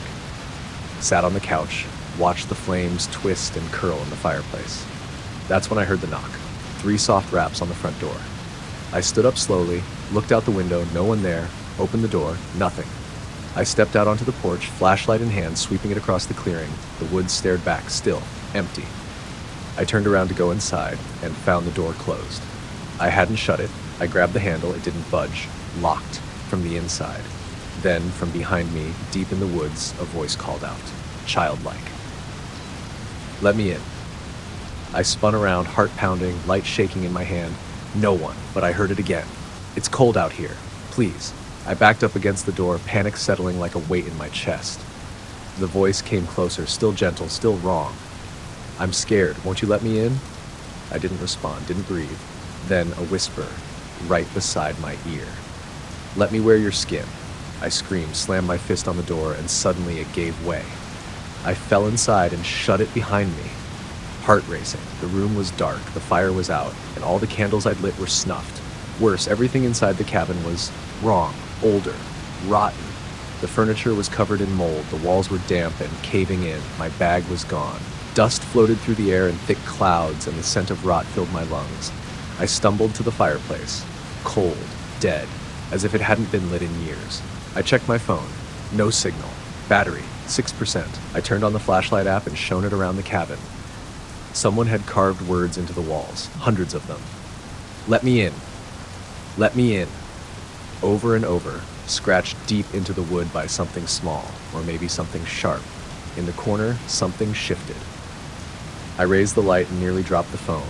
There was a figure crouched in the shadows, thin, pale, no face, just smooth skin where eyes and a mouth should be. Its head turned toward the light and its body began to unfold. Slowly.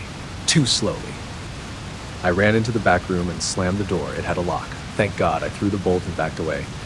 Silence. Then, scratching. On the other side of the door, tap, tap, tap. Then that soft, horrible voice again. "You let me in once. Why stop now?" I didn't sleep that night. Just sat on the floor, flashlight dying, listening to the scratching at the door, the whispering in the walls, the soft, slick sound of something moving through the wet wood. When morning came, the noises stopped. I opened the door slowly. The figure was gone. So were the carvings. The furniture was whole again. The fire was burning. My bag sat by the couch, untouched. It was like nothing had happened, but something had changed. I walked outside. The forest was still quiet. But at the edge of the trees, I saw footprints. Bare, small, leading away from the cabin. And carved into the bark of the nearest tree were 3 words, "Let me in." I left that day, never went back. But sometimes, late at night, I hear knocking. 3 soft raps on the window, and a voice that says, "It's cold out here, please."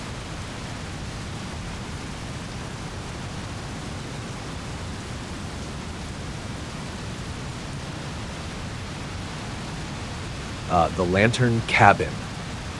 Everyone in town called it Lantern Cabin. They said a light burned in its window every night, even though no one had lived there for decades. Some said it was a caretaker. Others said it was a ghost. My uncle said it was the forest itself, keeping watch. So naturally, when my friends and I rented a cabin for the weekend, I convinced them to hike out and see it. There were 4 of us, me, Reese, Matt, and Alina. We were all bored of the usual campfire stories and cheap whiskey. Lantern Cabin was an hour's hike through thick woods, just past a rusted sign that read, "Do not follow the light." I laughed when I saw it. Reese took a picture. Alina didn't want to go any farther, but Matt rolled his eyes and kept walking. The cabin was exactly where the old maps said it would be, sitting alone in a clearing too circular to be natural. The trees around it leaned away, as if trying not to touch it. The wood siding was gray and warped, the roof slanted, the windows dark, except for the front left one, where the lantern glowed, not flickering, steady, unmoving, like a lighthouse waiting for something to return. We stood in silence, staring at it. "Probably battery-powered," Reese said, walking up to the porch. Alina stayed behind. "I don't like this," she whispered. "It's too quiet. There were no birds, no insects, and just windless air and the creak of old wood as Reese opened the door. We stepped inside. It smelled like earth and soot. The lantern sat on a small wooden table lit with a dull yellow flame. No oil, no wick, just fire. The inside of the cabin was intact, too intact. No dust, no cobwebs. Everything looked paused, like someone had just stepped out and would return any second. "Guys," Alina called from the porch, "let's just go." But the door closed behind us, and the lantern went out. Darkness swallowed the room, pure, sudden dark. No moonlight, no glow from outside. Then the room changed. I felt it. The air shifted, grew colder. When Reese lit his phone flashlight, the cabin was different. Rotting, warped, walls wet with mildew and black moss. The table was gone, so was the lantern. We turned to leave, but the door was gone too. Just another wall. Matt started laughing nervously. "Okay, cool trick. You got us." No one responded, because we all heard it. Footsteps. Upstairs. Slow. Dragging. We hadn't noticed stairs before. There were none. But now a staircase curled up from the corner like it had always been there. I backed away, breath shaking. "Let's not," I started, but Reese had already stepped toward it, phone light raised. "You wanted to see the lantern." he said. Maybe it's up there. He started climbing. Matt followed. I looked at Alina. She was crying. I took her hand and whispered, "We're leaving. Now." We turned to find a window. Just one, covered in soot. I wiped it clean and saw nothing but more cabin on the other side, an identical room, a mirror of ours. Except in that one, the lantern was still burning, and in its glow were 4 people. Us. Only not. Their faces were wrong, stretched, warped, their mouths too wide. They stared at us, unmoving until their eyes all turned black. Then they smiled. I grabbed Alina and ran, but the floor cracked beneath us, split open like paper. We fell into darkness. I woke up alone, not in the cabin, in a hallway, endless. Wooden walls, lanterns lining each side, all lit with that same yellow flame. Behind me, footsteps. I didn't look back. I ran. Room after room passed me. Each one filled with versions of the cabin. Some burned, some drowned in water, some with things in the corners that didn't move but breathed. I screamed for Alina, for Reese, for Matt. Only the lanterns answered, flickering. Then I found a door. Real. Heavy. Old iron hinges. I opened it and was back in the cabin. Normal. Fireplace crackling. Dust on the shelves. Light pouring in through the windows. The lantern sat on the table again. Reese was there too, staring into the flame. "Where's Alina?" I asked. He didn't answer. I stepped closer. "Reese." He turned. His eyes were gone, just empty, smoldering sockets glowing with yellow light. He opened his mouth and the lantern's flame rose higher. From behind me, I heard Alina scream. Then silence. When I turned around, I was alone. Reese gone, lantern still burning, and outside the window, the trees were moving. But there was no wind. I took the lantern and ran, out the door, into the woods. Didn't stop until the sky broke open with thunder and I saw the lights of our rented cabin. I collapsed on the porch, lantern still clutched in my arms. It hasn't gone out since. It doesn't need oil. It doesn't need fuel. It just burns. And sometimes, in its light, I see them. Reese, Matt, Alina, standing just at the edge of the glow, mouths open, eyes hollow, waiting, watching, smiling. They never left, and the light never fades. The man at the end of the bed. It started the week I moved into the new apartment. A cheap studio tucked above a boarded-up laundromat. Nothing fancy, just enough space for a bed, a desk, and a tiny kitchen that smelled faintly of bleach and wet rust. It wasn't home, but I was broke, and it was all I could afford. The first night, I slept like a stone. The second, I woke up to the sensation of someone watching me. Eyes in the dark, no sounds, no movement. Just that overwhelming weight in the room, like the air had thickened into syrup. I turned on the light. Nothing there. But I didn't sleep after that. By the third night, the dreams started. I'd wake up thinking I was still asleep. My limbs heavy, the room dim and grainy. I could see everything. The cracked ceiling, the flicker of the neon sign through the window, the crooked shadow of my closet door. But I couldn't move. Couldn't speak, could only lie there and stare as something shifted in the dark corner of the room. It was always the same. A figure. Tall, thin, wearing what looked like a long coat or maybe skin stretched too tightly over bone. I could never see its face, only the way it tilted its head bird-like, too fast, too precise, and it watched me, every night, always at the end of the bed. I tried telling myself it was sleep paralysis, a known condition, a trick of the brain, common even. But it didn't feel common. It felt deliberate, like it was trying to learn me. The way I breathed, the way my eyes moved, the way my fear tasted. I began staying up later, drinking more coffee, watching late-night TV with the volume low and the lights all on. It didn't help. On the 7th night, I woke up unable to breathe. My chest felt crushed, like something was kneeling on it. My eyes darted wildly around the room, searching for the figure. He wasn't in the corner. He was sitting on my chest. His face, finally visible, was wrong. Smooth and gray, with a grin that ran from cheek to cheek, filled with dozens of tiny childlike teeth. His eyes were pinpricks of wet black, staring straight into mine. He leaned down slowly, his neck cracking with emotion until his forehead touched mine. Then he whispered. I couldn't understand the words, but I felt them crawl into my ears, curl around my spine, nest beneath my ribs. I passed out before the whispering stopped. When I woke up, the lights were on. My phone was on the floor.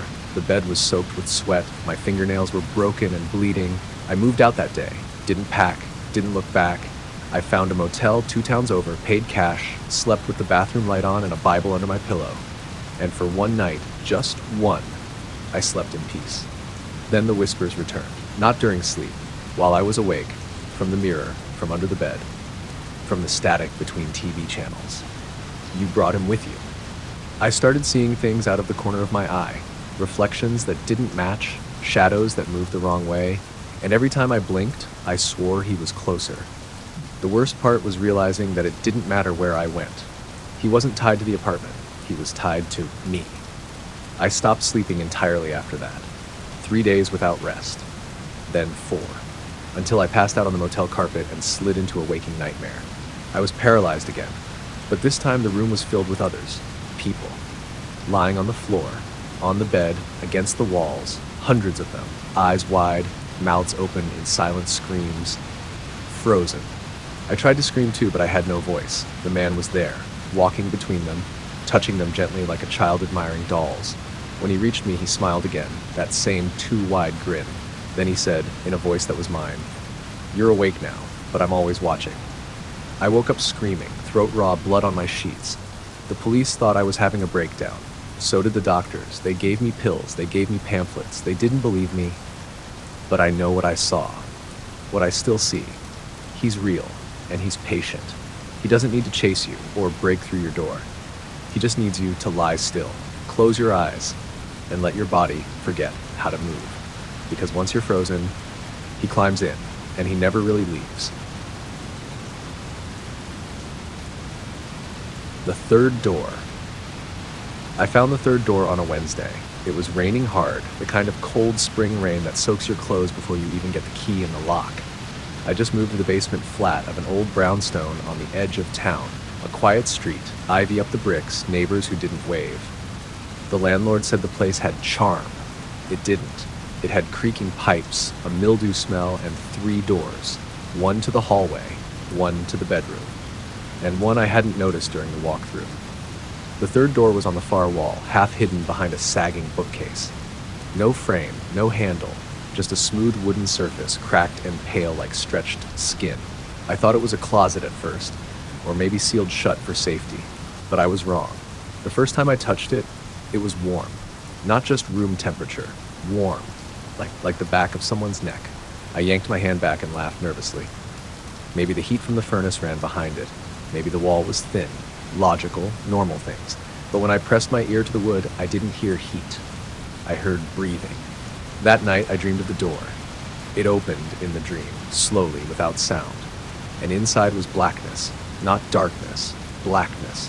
A thick, living void that hummed like a beehive. Something moved in it, crawling just under the surface, shapes with too many joints, jaws that clicked open too wide. I woke up to the sound of knocking. 3 slow knocks from the third door. I didn't move, didn't breathe, just stared across the room in the dark. The knock didn't come again, but something new was carved into the door. Let me see. I left the apartment the next morning, spent the entire day at the library drinking stale coffee and pretending I wasn't going back. But eventually the sun went down and I had nowhere else to go. When I returned, the apartment was colder. Too cold. The third door was wet with condensation, and on the floor in front of it, drag marks. 4 of them. Like fingers. Clawed. I told myself it was a prank, a bad dream, a trick of old plumbing and older paranoia. I placed the bookcase back in front of the door. I bolted it to the wall. I didn't sleep. Over the next week, the breathing grew louder. It wasn't in my head. I could hear it when I washed dishes, when I brushed my teeth, a slow inhale, exhales like the apartment had lungs, and the scratches kept appearing on the walls, on the mirrors, on the inside of my closet door. Each one said something different. A little closer. Almost open. Do you remember me? That last one chilled me, because I started having memories I couldn't place. Waking up in strange rooms, hallways with too many corners, a voice behind me saying my name, in a voice that was nearly but not quite my own. The landlord stopped answering my calls. So did everyone else. It was like I was slipping out of the world. Like I'd opened something I shouldn't have. And every night, the knocks returned. 3 knocks. Always 3. Always slow. On the 14th night, I snapped. I dragged the bookcase away and stared at the third door. It was pulsing, breathing in rhythm with me. I grabbed a hammer. I didn't plan to open it, just damage it. break it enough that whatever was behind it stayed there. But when I raised the hammer, the door opened by itself. No creak, no swing. It just split down the center like skin unzipping. And the void behind it smiled. I didn't know a void could smile, but it did. I felt it deep in my skull, curling like a worm behind my eyes. I dropped the hammer, and something stepped through. I don't remember what happened next, just fragments. A scream, mine or someone else's. Blood. The scent of soil, something brushing my face with too many fingers. When I came to, it was morning. The door was gone, not closed. Gone. Just wall. Smooth, blank wall. And behind it, silence. I moved out the same day, left everything behind. No one believed me. Not the cops, not my sister, not the therapist I saw once and never again. But I know what I saw, and I know what I heard last night in my new apartment. 3 knocks. Soft, slow. From the closet this time. There's only 1 door there, but I think it's becoming 2. And soon, 3. When I moved into the old house on Wren Street, I knew it needed work. The foundation sagged, the windows stuck, and the pipes groaned with every twist of the faucet. But it was mine. A place to start over. A place to forget what had come before. The first time I noticed the drain, I didn't think anything of it. It was in the basement. An old, rust-ringed floor drain sunk into cracked concrete right in the center of the room. A thin trickle of water constantly leaked into it, even when the house was bone dry. The plumber shrugged it off. Old pipes, he said, groundwater. But the drain didn't sound like groundwater. At night, it whispered, faint, soft, barely audible over the hum of the furnace or the creak of settling walls. But it was there. Slunk, slunk, a wet sound, like something shifting below. The first week, I tried to ignore it. The second week, I started closing the basement door. By the third, I was sleeping with a towel shoved under the crack. I couldn't shake the feeling something was listening from below. It escalated on a Sunday. I had dropped a spoon in the sink, and it made a sharp clang against the drain. From the basement, I heard something answer, louder than usual. A knock, maybe, or something hitting the underside of the floor. I froze.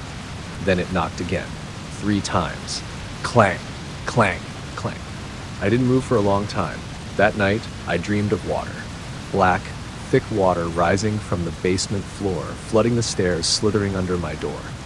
In the dream, I couldn't move. I watched as something pale and bloated rose from the water, crawling on all 4s, smiling with a mouthful of teeth that weren't sharp, just too many.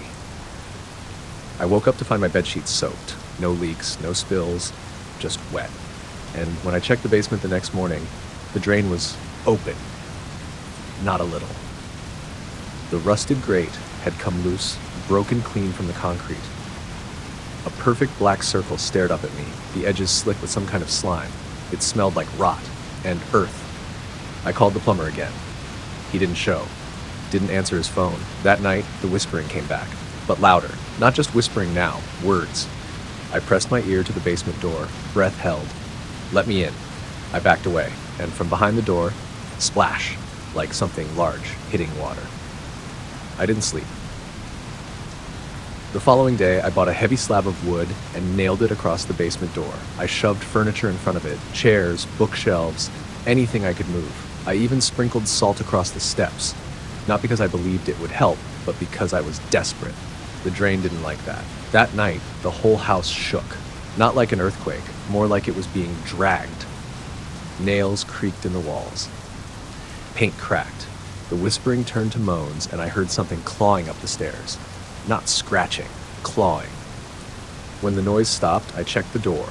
The boards were split, the salt was gone, and a fingerprint, wet, long, inhuman, stained the top stair. I started staying at work late, sleeping in my car, showering at the gym, anything to avoid going back. But I couldn't leave forever. I still had to pay the mortgage, check the mail, keep the lights on. Every time I returned, the house felt worse. The air was thick, heavy, like breathing through damp cloth, and the drain was always open, waiting. Sometimes I'd catch a smell, wet meat, like something drowned, then cooked in the sun. The power started flickering, light bulbs popped, my phone wouldn't charge in the house. One day I found the basement door wide open, the boards lying in splinters on the floor. On the walls, smeared in dark dripping streaks, was one word, thirsty. I decided to leave for good.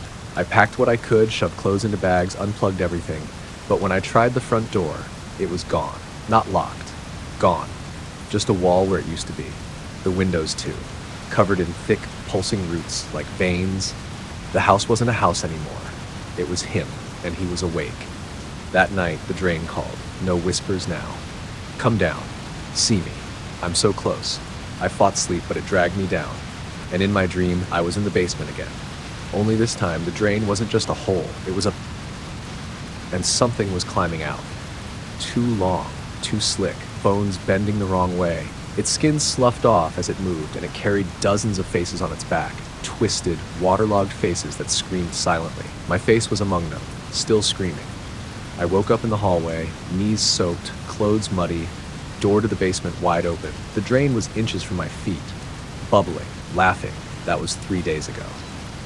I haven't left the hallway since.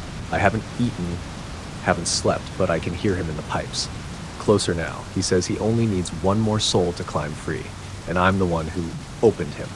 So if you ever hear whispering from your drain, don't listen, don't answer, don't get curious, because he's hungry, and he's patient. Voices in the vents. I moved into the apartment at the end of October, just as the nights started stretching longer than the days, and the chill in the air felt less like weather and more like warning. It was a sublet from a guy named Rory who left town in a hurry. The kind of rental where the locks are old, the paint peels if you look at it too hard, and the radiators bang like they're trying to get your attention. But it was cheap, and I was broke, so I took it. The first night, I didn't notice anything unusual, just the usual creaks and groans of an old building. But by the third night, I started hearing voices. They came from the vents, soft at first, like someone muttering in the next room. Male, female. Sometimes both at once, layered like a whispering duet. I'd stop what I was doing and lean toward the wall, listening. But the moment I tried to focus, the voices would fade into nothing. I assumed it was my neighbors. Old buildings have thin walls. It made sense. Until I realized the apartment on the other side of mine was empty, vacant. Has been for months, according to the landlord. So I started recording the sounds, just a voice memo app on my phone, left running while I slept. The next morning, I played it back. Static. Then at 2:13 a.m., a faint voice. Clear. Are you listening yet? I dropped my phone. The next few nights, the voices grew louder, sometimes laughing, sometimes weeping. Once I woke up to hear someone breathing directly through the vent above my bed. I didn't move, didn't even blink. I just stared at the ceiling while warm, ragged breath echoed down through the grate. I started avoiding the apartment. I'd walk for hours, sit in diners until sunrise, anything to avoid sleeping there. But I always had to come back eventually. And every time, the voices welcomed me. Welcome home, they said. Don't stay out so late. You left us alone too long. I asked the landlord about it. He gave me a tight smile and a shrug. Old buildings talk, he said. They settle, rattle, whisper sometimes. I told him it wasn't just sounds. He gave me a new air filter and told me to relax. That weekend, I pulled the grate off the vent in the living room, just to look. Inside was dark, dusty. A smell like mildew and something sweet, like rotting fruit. I shone my phone's flashlight inside and froze. There were scratch marks on the inside of the vent. Deep, jagged, too small to be from a tool, more like fingernails. They trailed deep into the duct, far past where I could see, and wedged between two rusted bolts was something small and pale. I pulled it out. A tooth, human, tiny, like a child's. I stopped sleeping altogether. The voices followed me into the waking hours. I'd hear them from the kitchen faucet, from the crack under the closet door, from the fridge when it hummed at night. They started saying things I couldn't ignore. You've been here before. You know how this ends. You left her. One night I passed out on the couch and dreamed of a little girl in the vent, trapped, nails torn to the quick, eyes wide with fear. She looked at me and mouthed something over and over. Why didn't you help me? When I woke up, my fingernails were bloody, and the word liar was scratched into the living room wall. I hadn't moved from the couch, but my hands ached like I'd been digging through concrete. I called Rory, the guy I was subletting from. He didn't answer, so I searched his name online. Found one article from 4 years ago about a little girl named Annie who went missing in this very building. Rory had been questioned. but not charged. The case went cold, and the apartment stayed empty until I moved in. I checked the vents again. This time I climbed inside, pulled myself through feet of dust and rust and cobwebs until I found a small junction barely the size of a crawl space, and in it, a bundle of cloth, wrapped tightly, wrapped bones inside, small ones, a child's. Tucked next to it, a necklace with the name Annie engraved on a silver charm. The air turned cold, and behind me, in the darkness of the vent, I heard it. Thank you. A whisper. A sigh, and then silence. I went to the police. They recovered the remains, identified them as Annie's, but the case never led anywhere. Rory was gone, vanished. They thanked me for reporting it and suggested therapy. I moved out, started over. Different city, different building, no vents this time, no more whispering until last night when I turned on the kitchen faucet and instead of water, a voice came out. You left her too. Then the lights went out, and from behind the fridge came the sound of something crawling. Thanks for watching. If you're still here, maybe check the nearest drain, just to be safe. Don't forget to subscribe and let us know where and when you're watching from. We'll be listening.